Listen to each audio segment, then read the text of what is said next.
All right, so this guy here, Alan Jones, he's an interesting writer. So it seems like a campy guy, if you know what I mean. But I could be wrong. You know, you never tell with some of these British people.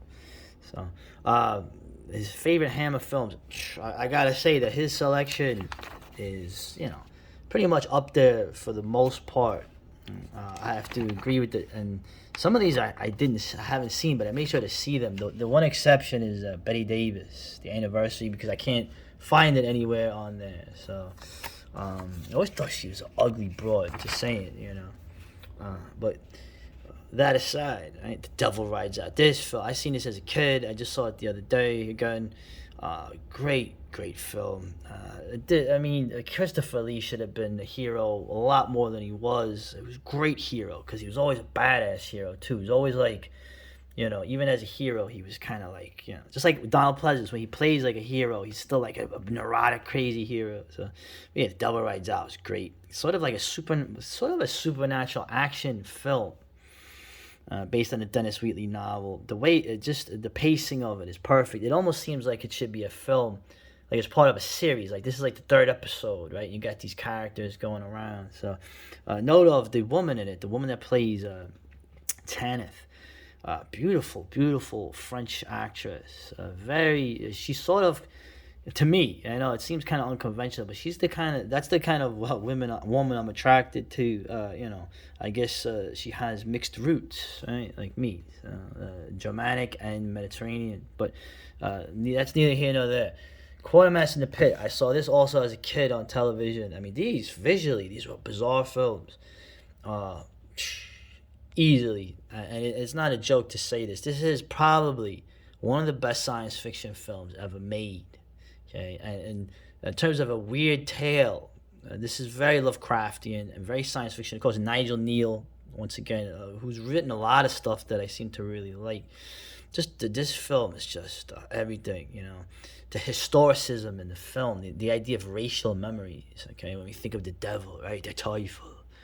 Uh, that we're actually remembering these beings that help to basically bring humanity in its current state into being. Okay, the horns are antenna. Just brilliant, absolutely great film. The way it's done. Andrew Keir is just the best quartermaster. I like Brian Dunleavy because he's kind of grumpy, but this guy is the best one. And Barbara Shelley's in it, beautiful. And people actually criticize the ending shot of this film as the credits roll, and you just see kind of her and him, sort of like looking at the camera, almost like uh, is this over? But they look shell shocked. They can't even speak after what's happened. I thought it was a very effective ending. So, of course, another film I saw all the time. This is all the time on TV. Didn't know it was a Hammer film.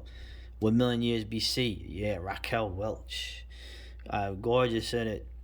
Is that Martine Bestwick? Was she in it? I think she was.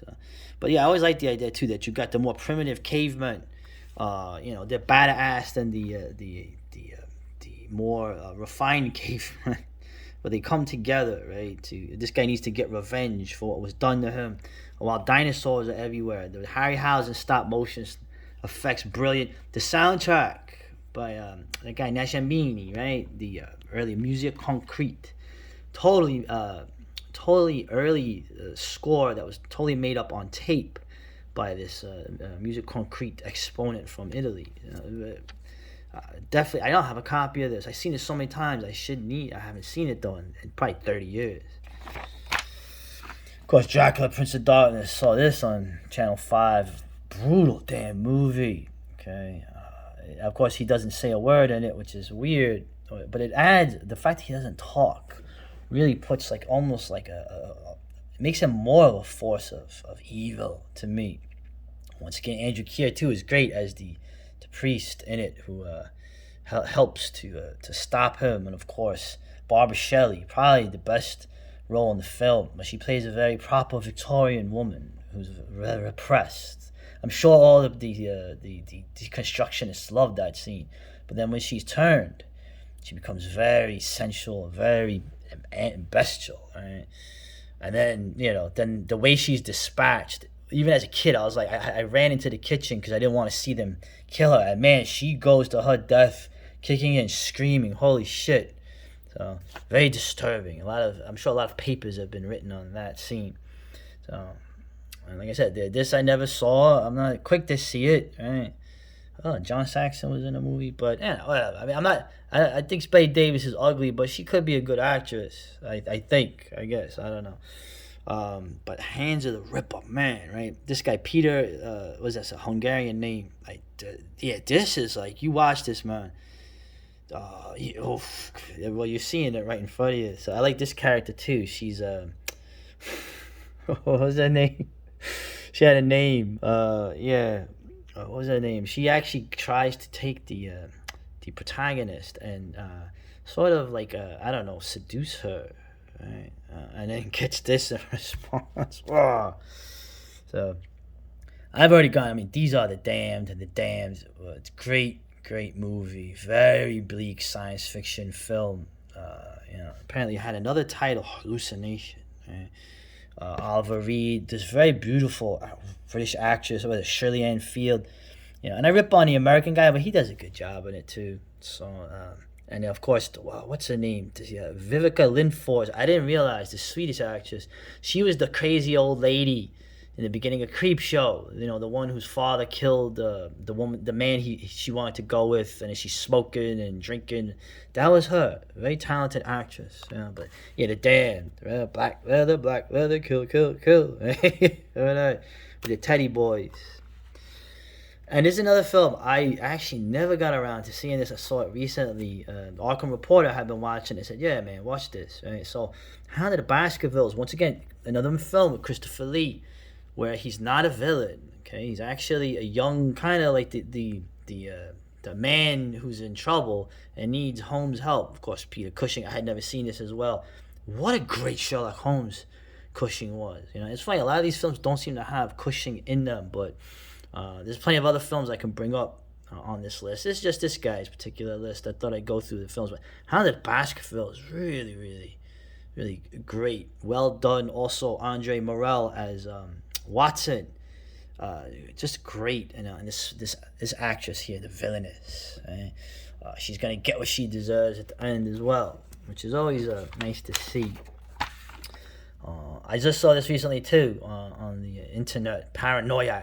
Right? This is pretty good. Oliver Reed in this, probably in all the films that he did for Hammer. This one he's sort of in it the most, I guess, as an evil guy. Whereas the Curse of the Werewolf, he's kind of like a tragic hero, but in this he's like, there's a scene in it too where he comes home and he's drunk, and of course the executor, the estate, who is taking some of the money from them, and he is Reed knows it and blackmails him somewhat. He goes, "You're gonna drink yourself to death," all right, which Oliver Reed is kind of.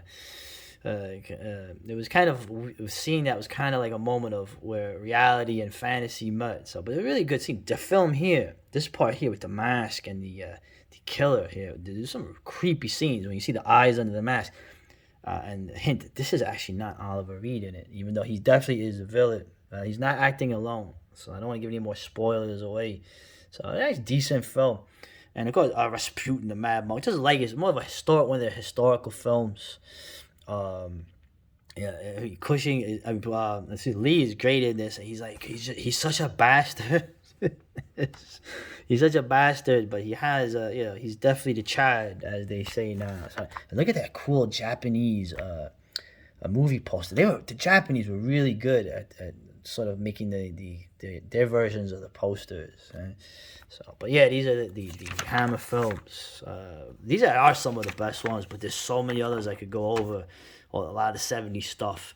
The Kiss of the Vampire. Okay, another very underrated Hammer film that doesn't have Leah Cushing in it. But man, I could just go on and on. One of the best ones is Frankenstein Must Be Destroyed. But I've gone over that in the past. Anyway, let's get to more of this.